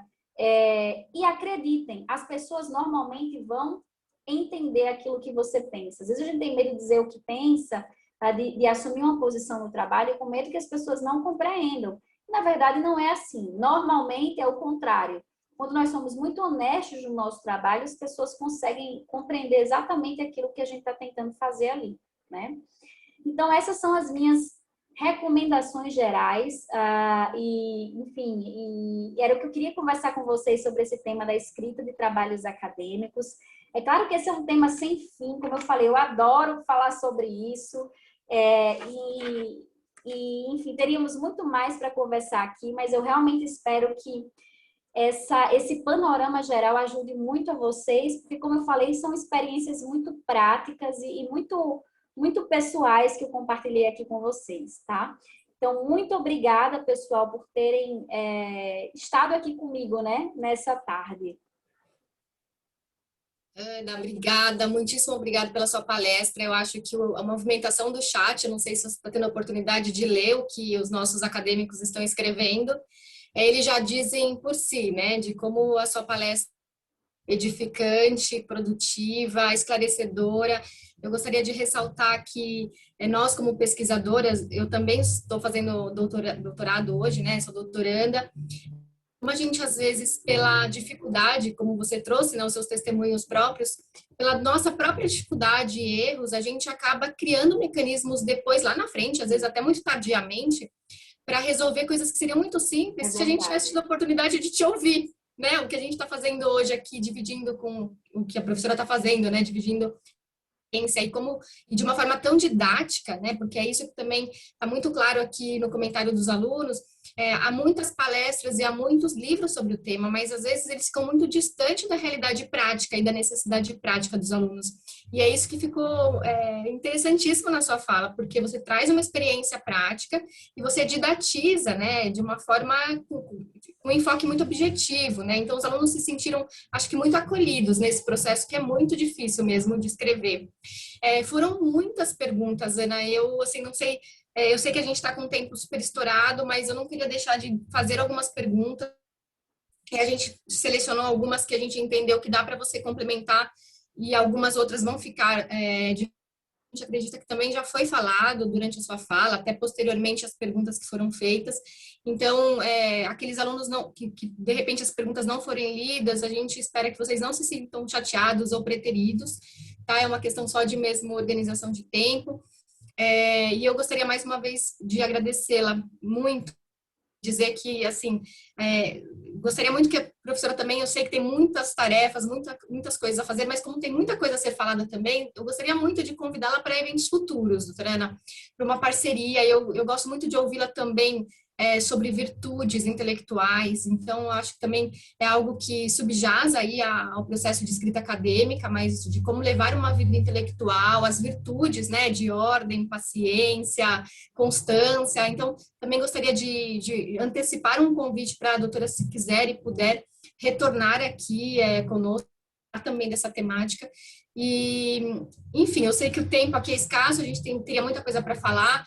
Eu só queria ressaltar que, como a professora disse, né, é muito extenso o tema, ela não teve como abarcar tudo, mas eu vi aqui aluno perguntando sobre a BNT, por exemplo. A gente já tem palestras, procurem lá, eu tinha falado isso no começo, mas tem gente que chegou depois. Nós temos uma playlist de eventos do Núcleo de Incentivo à Escrita, né, dentro da Comissão do Acadêmico de Direito, que nós temos palestras muito esclarecedoras.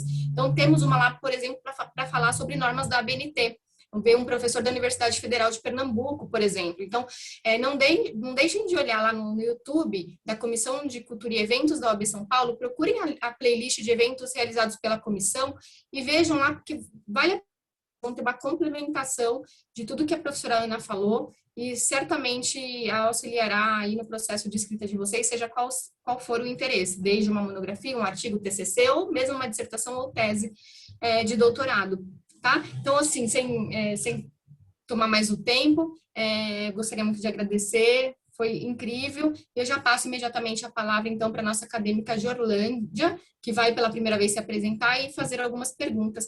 Então, a gente combinou de fazer em bloco. A Jorlândia vai selecionar algumas perguntas, fazê-las todas de uma vez, aí devolve para a professora responde de uma forma, assim, na medida do possível, mais sintética possível.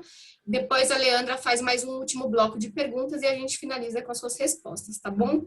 Tá ótimo. Você tem tempo, Ana? Porque eu não sei também se o seu tempo está escasso. Estou tranquila aqui.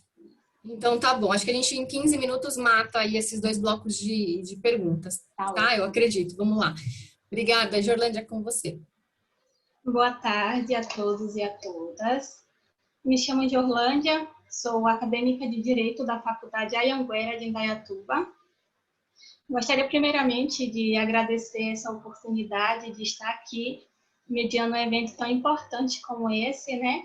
Juntamente com a minha colega Leandra, representando aqui aos acadêmicos e acadêmicas de Direito. Fazendo minha autodescrição, eu sou morena, sou preta, tenho cabelos cacheados, olhos escuros, estou com a camisa azul, tenho atrás de mim uma parede clara, uma estante de livros. Enfim, gostaria também de agradecer à expositora Ana Luísa pela excelente explanação sobre um tema tão importante para nós, né? E dizer que muito obrigada pelas riquíssimas contribuições. Enfim, eu tenho uma pergunta aqui, acho que é a dúvida de muitos acadêmicos, da Beatriz Silva. Ela pergunta assim: como lidar com o medo de cometer o plágio por ter ideia semelhante com algum autor? Jorlândia, se você puder fazer mais As umas três. 2, 3 perguntas, isso, e aí Sim. depois a gente passa para a doutora. Tem uma pergunta também da Camila Almeida. Ela diz assim: doutora, como fazer para, de fato, conseguir delimitar um bom tema sem cair na mesmice de sempre? Né? E tenho também a pergunta do Lucas Coelho Dias, que diz assim: queria saber se há distinção entre TCC e monografia e como funciona a questão de usar o relatório de estágio obrigatório para o TCC. São essas as 3 perguntas, doutora. Tá ótimo. Vamos lá, eu adorei as perguntas, né? Primeira pergunta, né? Como lidar com o medo do plágio no sentido de falar coisas semelhantes, né? E que, na verdade, em alguma medida tem conexão com a segunda pergunta também, né? Que é como fazer para delimitar um bom tema sem cair na mesmice de dizer o que todo mundo diz. No fim das contas, me parece que as duas estão um pouco preocupadas em estarem dizendo a mesma coisa, né, que todo mundo diz. Mas, em primeiro lugar, né, como lidar com o medo do plágio? O plágio vejam, primeiro que existem mecanismos muito fáceis, né, citar, fazer as referências devidas sempre que você utilizar as ideias de algum autor. Essa citação, ela pode ser uma citação direta. O que é uma citação direta? Aquela em que você reproduz as palavras do autor, né, entre aspas sempre, e você vai colocar aí a referência de onde você tirou essa citação. Se você fez isso, você não está incorrendo em plágio, né? Você está explicitando, reforçando aquela opinião teórica sua a partir de uma citação de um autor, isso não tem nenhum problema. É possível também fazer aquilo que a gente chama de citação indireta, ou seja, citar a ideia de um outro autor sem fazer o uso das aspas, mas utilizando as suas próprias palavras, e nesse caso, você também precisa fazer referências. Nos dois casos, pessoal, evita-se o plágio fazendo a citação que precisa ser feita. Agora, naturalmente, vejam, esse medo de falar o que todo mundo fala, né, de dizer o que todo mundo já disse, de cair na mesmice, isso é um medo comum, mas, a meu ver, vejam, a gente vai estar sempre, no fim das contas, falando algo que alguém já disse, certo? Então, a gente tem que tirar um pouco a pressão de achar que o nosso trabalho acadêmico ele precisa inventar a roda, ou ele precisa ser algo absolutamente original. Não existe essa necessidade.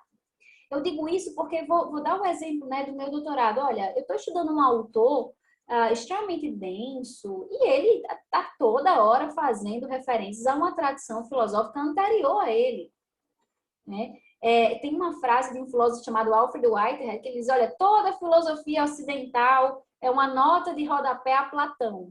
Imagina se os filósofos ocidentais ninguém quisesse mais escrever nada, porque no fim das contas os filósofos lá da antiguidade clássica todos já levantaram os problemas mais fundamentais da natureza humana. A gente está sempre repetindo. Mas e aí eu acho que a gente precisa, quando está escrevendo um trabalho acadêmico, fazer um exercício, que eu chamo de exercício de retificação da intenção. E o que é isso? Olha, eu estou fazendo esse trabalho acadêmico para me mostrar como alguém que inovou no meu ramo de conhecimento, ou estou fazendo esse trabalho acadêmico para alcançar a verdade, que é importante para mim acerca de um tema, né? Eu estava esses dias, né, conversando aqui em casa com pessoas, dizendo, olha, eu estou tão feliz, porque eu sinceramente, eu não sei se a minha tese ela vai ser relevante ou não vai, mas ela me ajudou a descobrir algumas verdades que eu precisava encontrar. Ela me ajudou a encontrar alguns conhecimentos que eu estava ansiando por eles. Então, eu já estou feliz com esse objetivo. Então, o meu objetivo não é fazer um trabalho absolutamente original, que eu não tenha dito coisas que ninguém mais disse. E vejam, pessoal, especialmente se vocês estão a nível de graduação, como muitos estão aqui, né? Escrevendo trabalhos de artigos, escrevendo TCC. O objetivo de vocês precisa ser, sobretudo, estudar questões que movam vocês e não ser propriamente originais.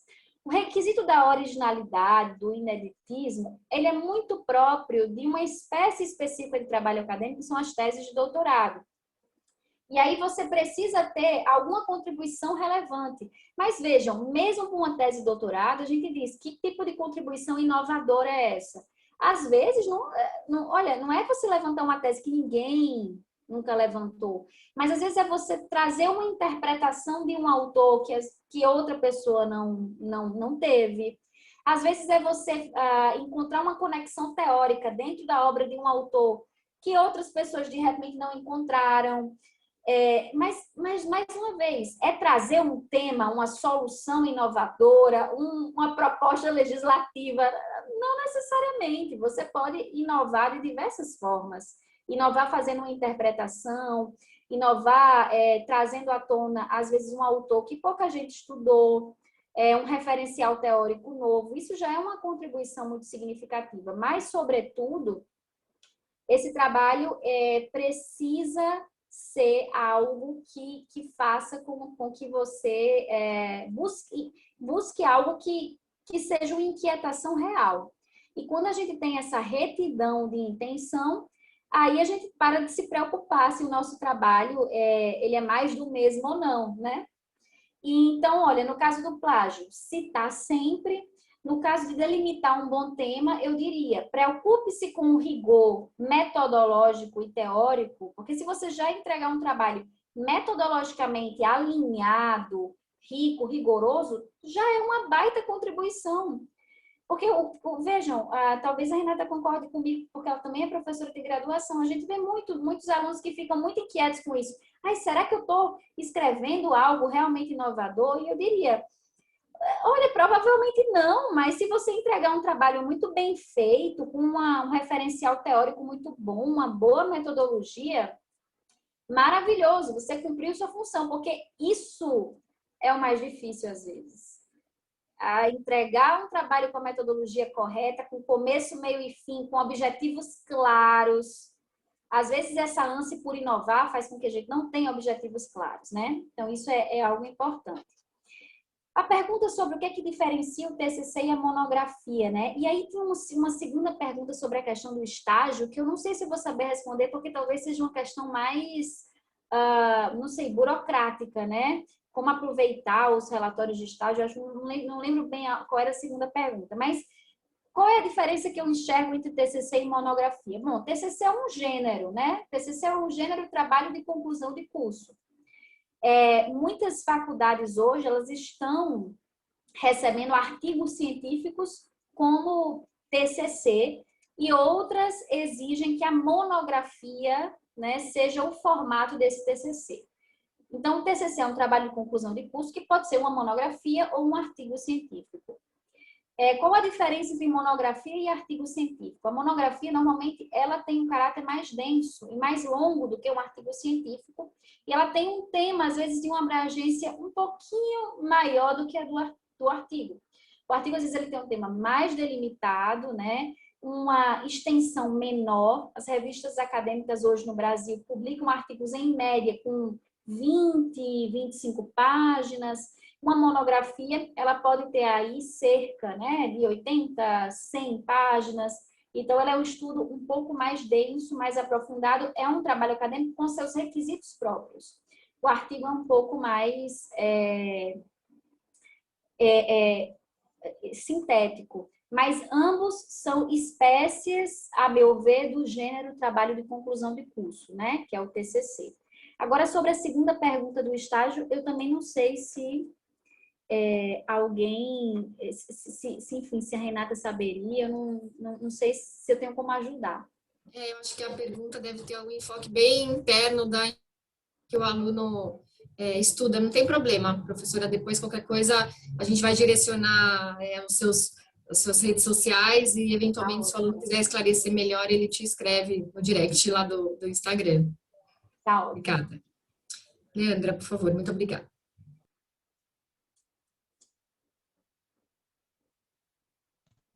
Eu vou fazer 2 perguntas para finalizar. A primeira vai ser a da Carol. Ela pergunta se é fundamental, ao longo do curso de Direito, ir analisando, de acordo com as disciplinas ofertadas, um tema para a realização do TCC. E a do Leandro Cossio, que ele disse que é interessante trazer pontos positivos e negativos no trabalho para abranger o tema, se preparando para eventuais discordâncias que a banca possa apresentar.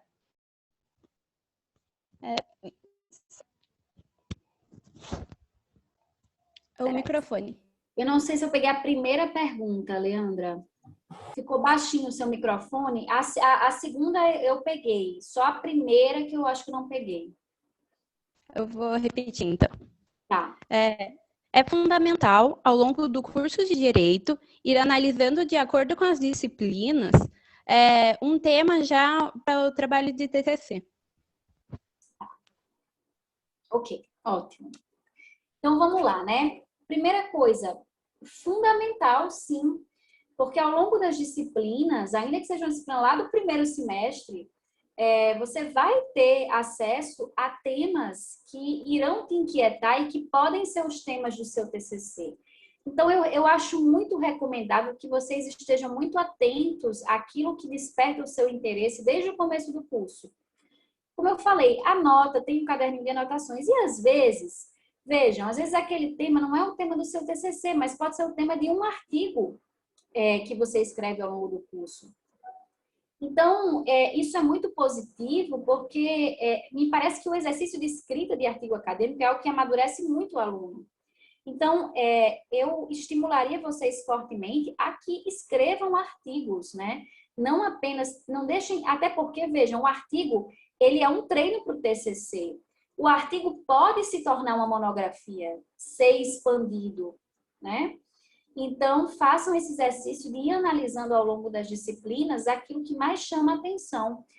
E olha, pessoal, criar grupos de estudo sobre esses temas, né? Estudar realmente. Eu costumo dizer, a faculdade de Direito, ela é sempre a ponta do iceberg do conhecimento que vocês podem ter sobre os assuntos.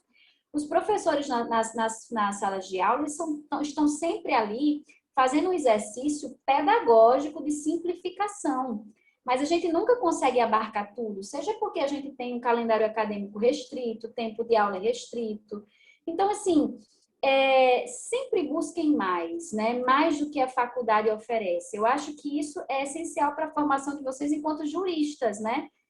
Se vocês não quiserem ser só operadores do direito, quiserem ser juristas no sentido muito rico, vocês precisam ter um estudo para além daquilo que é dado em sala de aula. E esse estudo sempre, eu recomendo que ele seja movido pelos temas que te interessam, né? Você não é obrigado a estudar para além daquilo que você vai estudar para a prova, coisas que não te interessam, óbvio. Você precisa estudar para a prova e o seu tempo livre, né? Você vai estudar com as coisas que te interessam.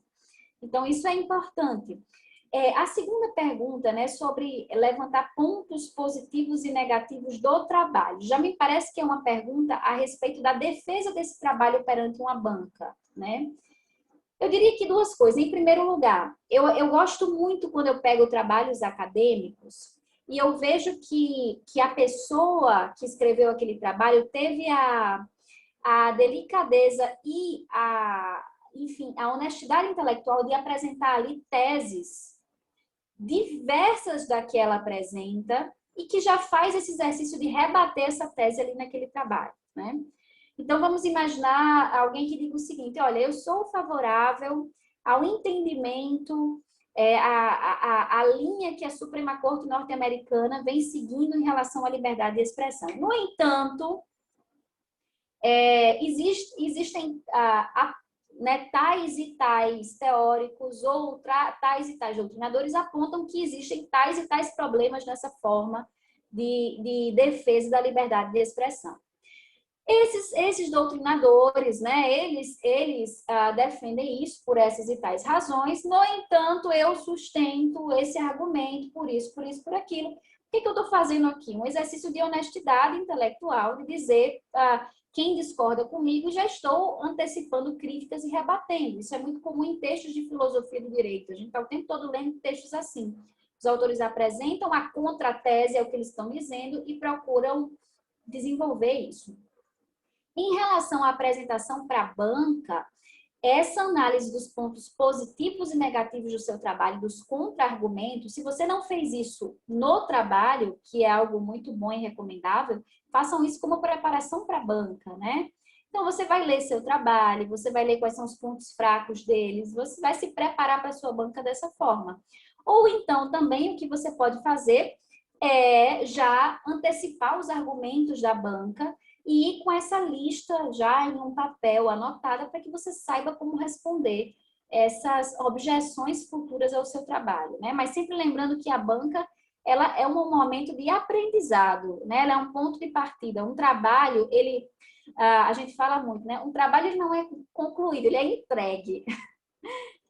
Então, a gente entrega o trabalho, entendeu, pessoal? A gente sempre vai achar que poderia ter feito algo mais, mas é melhor fazer o esforço de entregar mesmo, né? Eu costumo dizer para os meus alunos, olha, às vezes a gente tem que largar um pouco mão de querer abraçar o mundo com aquele trabalho, se restringir àqueles pontos específicos e se preparar muito bem para a banca com aquilo que está ao nosso alcance, né?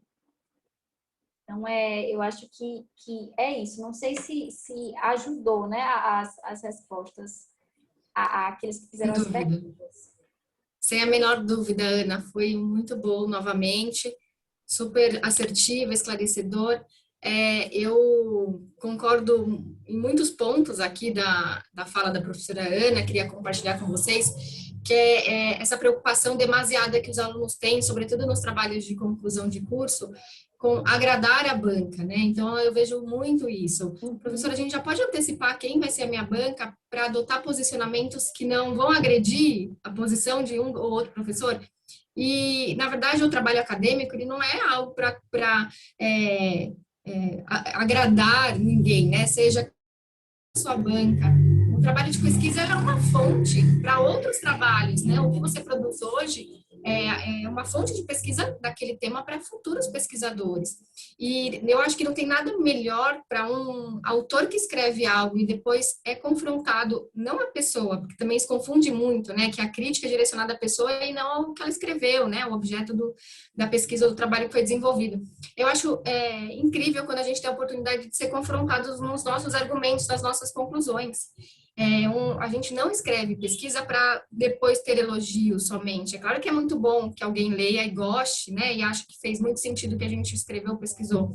Mas, sobretudo, colocar à prova os argumentos daquilo que a gente construiu, né? Isso é um processo que se perpetua, como a professora Ana falou, a grande parte da tradição filosófica, dentro da filosofia do direito que se faz, pelo menos numa vertente mais anglo-saxã, é um diálogo entre autores, entre discordâncias, né?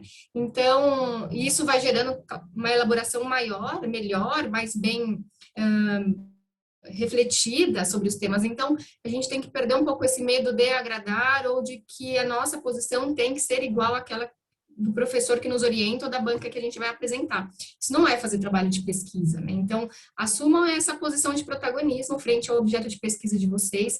E vocês têm aqui não só a palestra de hoje, que foi incrível, como eu já afirmei, reafirmo nesse momento, mas também muitos outros materiais disponíveis e também a continuidade, né? Se vocês gostaram da palestra da professora Ana e do jeito da professora Ana realmente de passar o conteúdo de uma forma leve, calma, né? Como se a gente estivesse sentado na sala da casa dela, num bate-papo gostoso.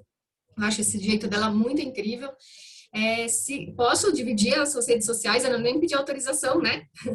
Ela tem feito um trabalho incrível, foi assim que eu virei, como eu falei para ela, uma seguidora e uma fã. O arroba dela é o nome dela completo, né? Ana Luísa. Vou colocar aqui. Isso, Ana Luísa com Z Rodrigues Braga. Ah, é o nome completo. Tem também a página no YouTube, lá ela tem a oportunidade de fazer encontros mais longos e tem a opção também de vocês se inscreverem para receber material que ela produz, tanto para quem se interessa por filosofia do direito, mas também sobre auxílio, como ela fez hoje, do processo de escrita, dividindo aí toda a sua experiência e bagagem conosco. Então, infelizmente, a gente vai ter que encerrar, professora Ana, mas eu agradeço muitíssimo a professora Ana pela excelente explanação, a todos os acadêmicos e acadêmicas que participaram no chat, muitos ficaram com dúvida com relação ao envio de certificado, não se preocupem, vocês receberão, o prazo oficial aí é até 60 dias, mas eu lhes asseguro que vocês receberão muito antes disso. Para aqueles que fizeram a inscrição pelo Simpla, vocês receberão o certificado automaticamente. Aqueles que compareceram aqui sem certificado, a própria Secretaria de Comissões já fez aqui a conferência pelo nome de vocês, pelo e-mail que vocês cadastraram aqui ou deixaram no chat, e eles farão envio, acredito que muito antes desse prazo, tá bom? Muito obrigada a todos, obrigada Leandra, de Orlândia, obrigada Davi e Isabela pela organização desse evento mais uma vez. Continuem nos seguindo nas redes sociais e participem de todos os nossos eventos. Foi um prazer estar com vocês nessa tarde. Muito obrigada, Ana. Obrigada, meninas. Obrigada muito obrigada, pessoal. Muito obrigada a todo mundo que ficou até agora aqui, né? Eu adoro falar sobre esse tema. Renata, mais uma vez, muito obrigada pelo convite. Eu fiquei muito, muito honrada mesmo. E espero realmente que, enfim, eu diria, sobretudo, que escrever um trabalho acadêmico é sempre um ato de coragem, né? A gente sabe que é difícil se posicionar, que é difícil escrever, a gente tem medo das críticas, mas, no fim das contas, olha, eu acho que não existe trabalho acadêmico perfeito, mas existe um esforço autêntico da busca pela verdade. E é nisso que eu acredito, né, que a gente precisa buscar. Então, muito obrigada, Renata, e muito obrigada à OAB São Paulo, né, também por esse convite e através da Comissão do Acadêmico e da Acadêmica do Direito. Muito obrigada. Obrigada. Tchau, gente. Boa tarde. Boa tarde a todos.